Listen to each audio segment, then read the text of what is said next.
Hello everybody, and welcome to another episode of Namco Museum. This is day 3, I'm Benjamin, and we're about to play one of the most iconic arcade games of all time, Pac-Man. So, why don't we just get into it? I mean, everybody has heard of Pac-Man. I mean, if you haven't heard of Pac-Man, you've probably lived under a rock. So, we're just gonna play and hopefully show you some good gameplay here. Well, first off, we're gonna see what we have here in the way of products here to look at. Well, that was a Pac-Man notebook that was sold. Well, I don't think it was sold in Japan because it has dollars on it. I don't think that's the currency in Japan, folks. Don't think so. They have the advertisement there. They have Pac-Man t-shirts that probably weren't really popular. Now here's actually something really, really big fact. If you look at the marquee, it's called Pac-Man in Japan.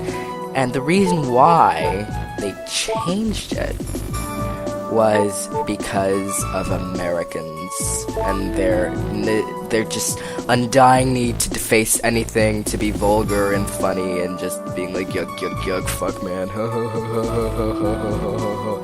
So they changed it to Pac-Man to avoid that, and the rest is history.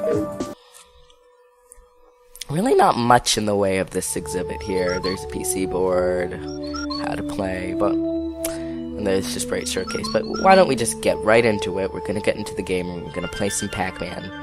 We're probably gonna show you something really good, hopefully. Nothing much really in the game room here, but we're gonna get into it right now. And just start.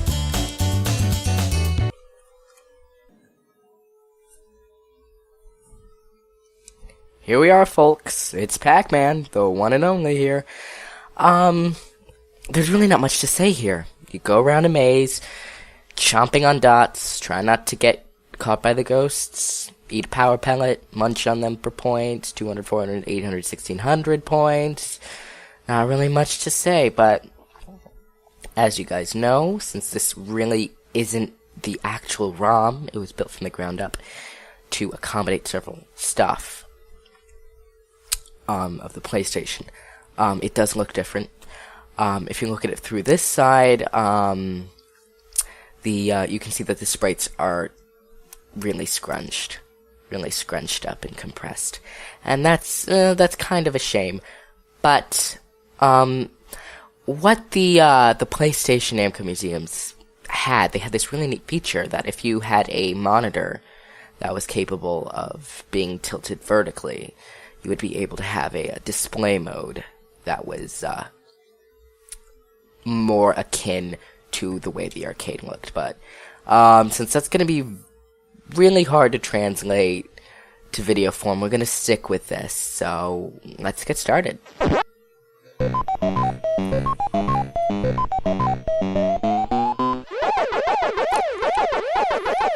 Now, the worst thing you can do when playing this game is use an analog stick. And that's what I'm using. And the reason why is because analog sticks are very disobedient for some reason. I mean, just there, I wanted to go right, and it somehow went the other direction. And I made me lose a cherry. There it happened again. But that wasn't necessarily my problem with this release, because this used the D-pad. The controllers at this time used D-pads. I think the analog was first introduced to PlayStation around 1998, I want to say. So that wasn't necessarily a problem here. But I'm using an analog stick, so I'm probably not going to be playing as well as I'd like to show you guys. Well, I think we're doing pretty well. I don't know about you guys.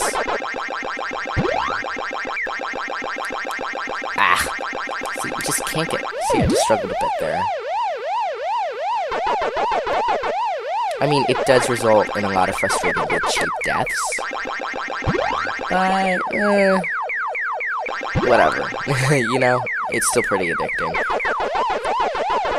The thing about Pac-Man, and I think the reason why it just became a phenomenon, was the fact that you could just completely get lost in the action and just get focused. Like, it's really mindless entertainment. I mean, that's not bashing the game. It does require sometimes a lot of skill and memorization. But to the layperson, it's completely mindless. I mean, you could just sit there for hours. There's no effort in the gameplay. And I think that sort of really... Oh, we got an extra life there. I really think that that's a really winning formula when you're making a game and you want it to be a phenomenon. I mean, just remember Flappy Bird, like, gosh, 2 or 3 years ago? Remember the craze that was? And that was because it was completely mindless, it was completely addicting, and it just did so well. And that's why Pac-Man was famous too, I believe.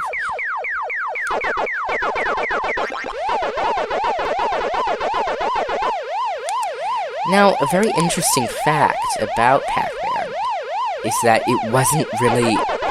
Nobody really expected it to be a hit. Ooh, that was a mistake. As I was saying, in 1980, when Namco put 2 of its games, Pac-Man and Rally X, together against, I think, 2 other Japanese companies' games, the analysts, the experts, believed Rally X would be the one that would be the worldwide phenomenon, or be most successful. And it wasn't. This was. And well, Rally X is not a bad game. It just really does not have the appeal and ease that Pac-Man does. And we'll take a look at it tomorrow when we play Rally X.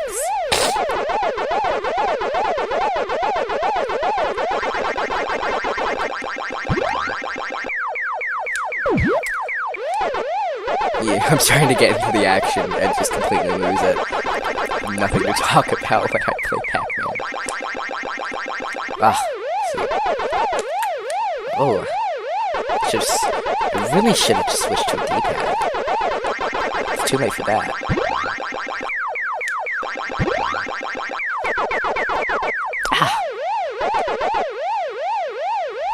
I mean, it's very annoying. No, I'm lucky not to have gotten very cheap deaths because of it yet. I guarantee that'll probably happen soon.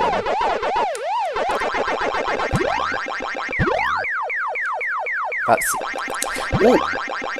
Ooh, that was stupid. That was a really stupid thing to do. Okay, we're gonna... I mean, I don't really have a strategy when it comes to clearing out the mazes. I mean, I just go wherever I feel like it, and I know that's like a no-no for a lot of purists. But, you know... see, there it goes. There's the first cheap death. There's the first cheap death.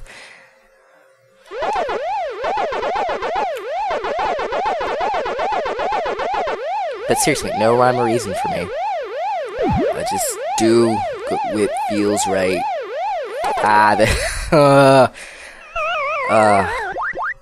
Wow, we're losing them quickly, aren't we, guys?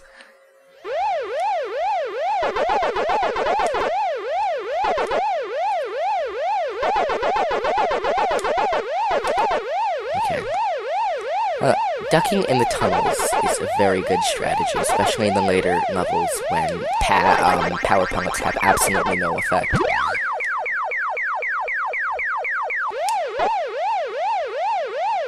Okay, we're gonna wait here. There we are. Got Blinky.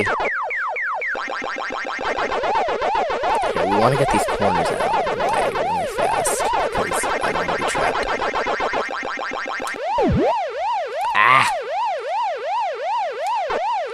Come on. It's starting to get actually really more often when they make these stupid mistakes. I have to adapt. That adds another layer of gameplay here. The need to adapt when it screws up. But that's solely my fault because of the controller I'm using.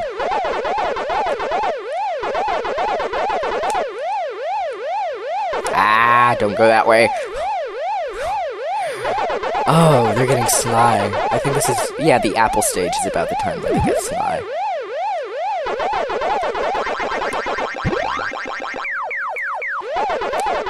Ooh. That was close. We're doing quite well, I think, actually. Oh, no! I didn't expect that. I told you this is when they start getting sly.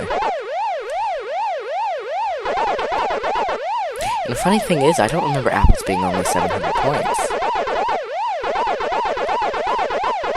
I thought they were 1,000.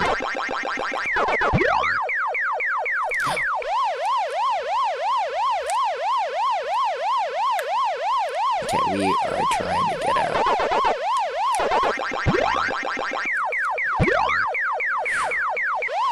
There we are.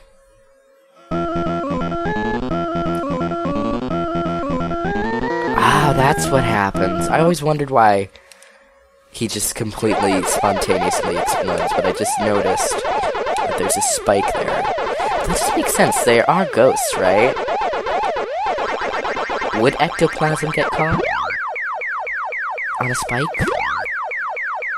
I'm not sure. I'm not sure that's possible.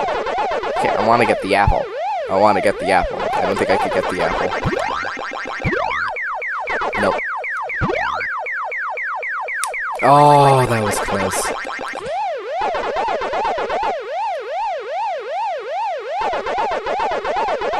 Okay, now it's getting very intense.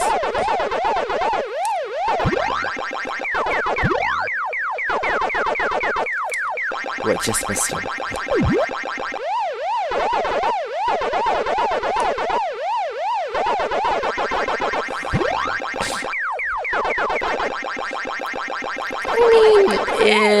The graphics do kind of hurt after a while because they're not really the ones you're used to.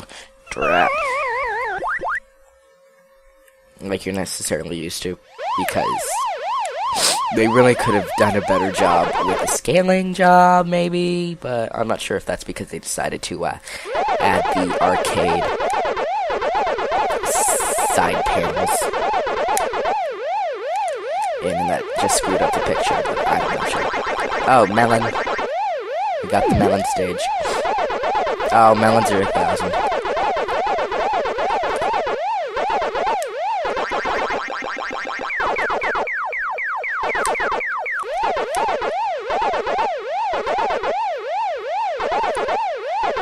God. Oh, see, I'm getting really focused here. I can't... Ah, shoot. See, that's what happens when I get too focused.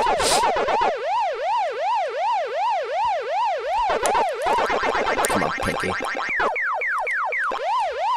Oh! Oh, that was stupid! Oh, well. I guess that's Pac-Man, guys. I guess that's Pac-Man. Well, I guess all I have to say left is, tune in tomorrow for Rally X, and we'll see whether those experts made a really wise... Well, they didn't make a really wise decision because Pac-Man was popular, but we'll see what they saw in Rally X tomorrow, guys. This is Benjamin signing off.